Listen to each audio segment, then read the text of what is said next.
Laughed. I was serious.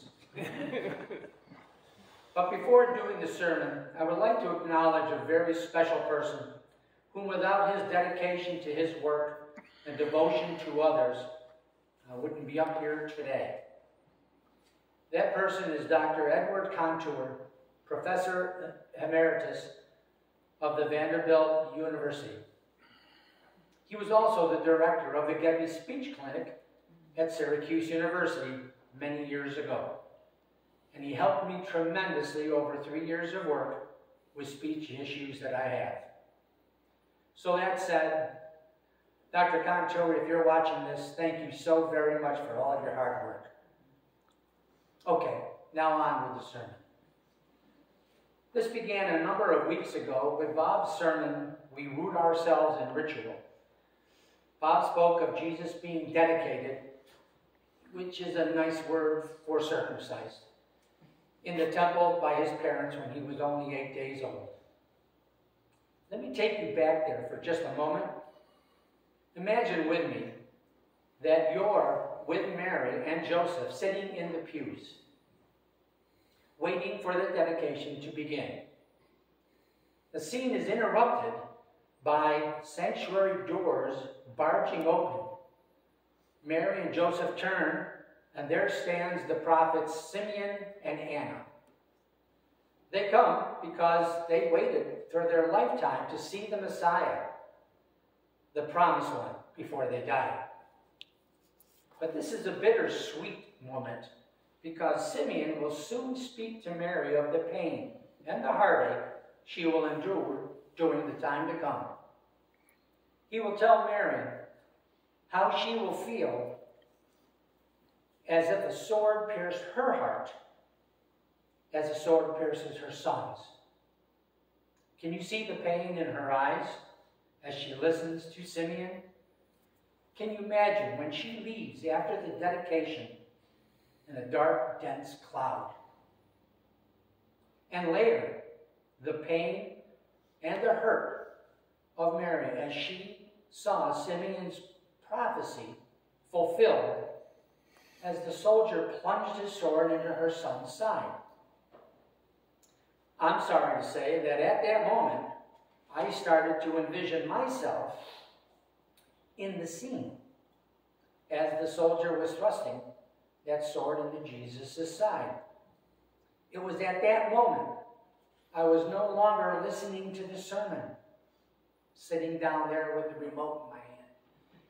All I could think about was how it must have affected Mary and how it affected the people around her, how it affected me. At the end of the sermon, I walked up to Bob and told him what had happened. I said, Bob, the Bible was written in such a way that everyone would think that the soldier stabbed Jesus as a violent act, a cruel act. But what if it wasn't? What if the soldier actually loved Jesus? What if he was thinking, if Jesus really wasn't dead, he didn't want him to suffer?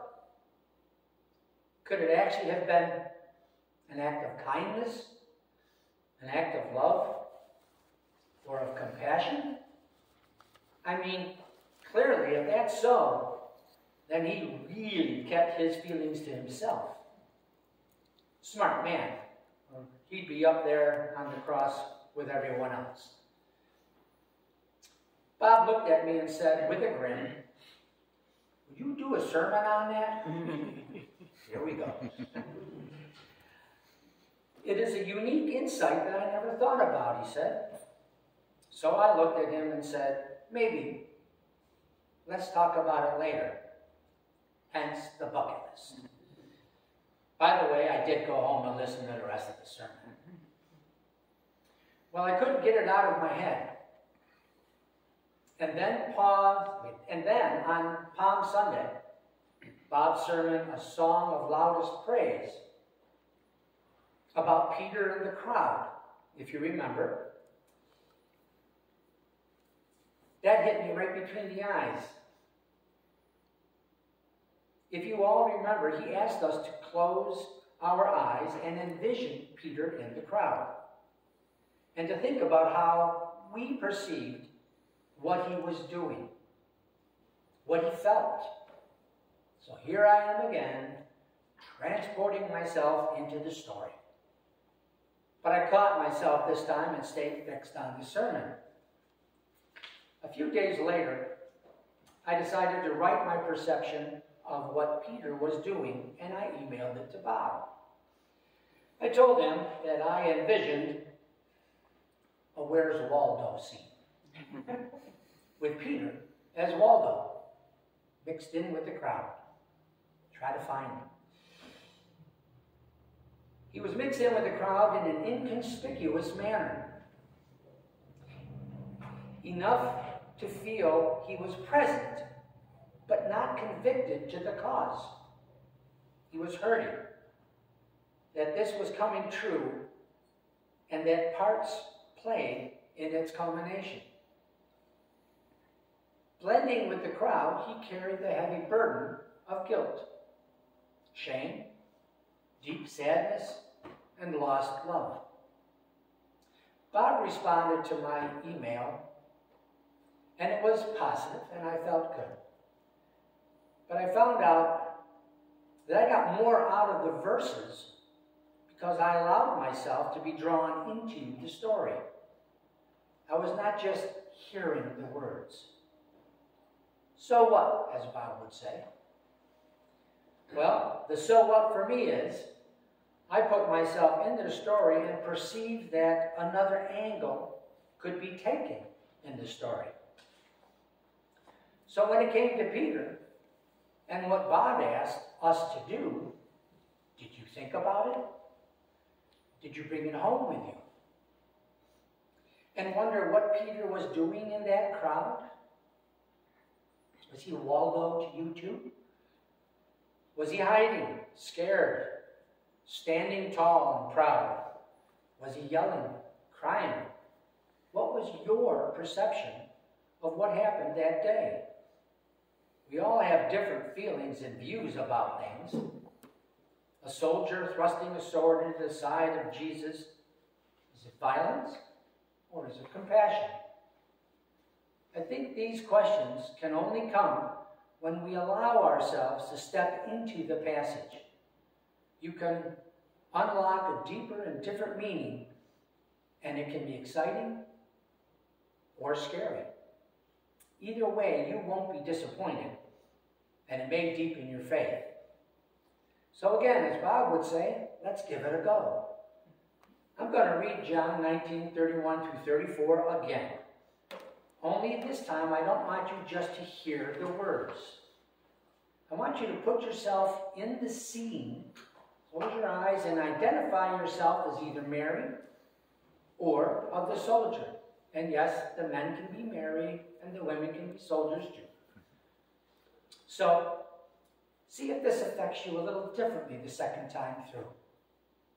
Hear the words from John. Since it was the day of preparation, the Jews did not want the bodies left on the cross during the Sabbath, especially because the Sabbath was a great day of solemnity. So they asked Pilate to have the legs of the crucified men broken and the bodies removed. Then the soldiers came and broke the legs of the first and of the other who had been crucified with him. But when they came to Jesus and saw that he was already dead, they did not break his legs. Instead, one of the soldiers pierced his side with a spear, and all at once blood and water came out. Here ends the reading. How about a show of hands? How many Marys did we have out there? Okay. How many soldiers? How many didn't want to do it, period? You really don't show hands. Well, I'm going to kind of go with this. I know Bob would want me to say, if you have anything special you'd like to say about that, or if there was a feeling, feel free to raise your hand, and if you'd like to say something about it, you're welcome to. But at the very least, take it home with you and think about what you felt. And did it make a difference to you putting yourself in the story? Just in case, did anyone have the burning desire to say what they felt? Okay. Pray with me. Lord, the Bible not only speaks of the history of your life, of your sacrifices, but it opens the doors for us to see and understand new things. As you lead to new beginnings, I will follow. I may have questions, but I know you will listen, and I will continue to follow. Amen. Amen.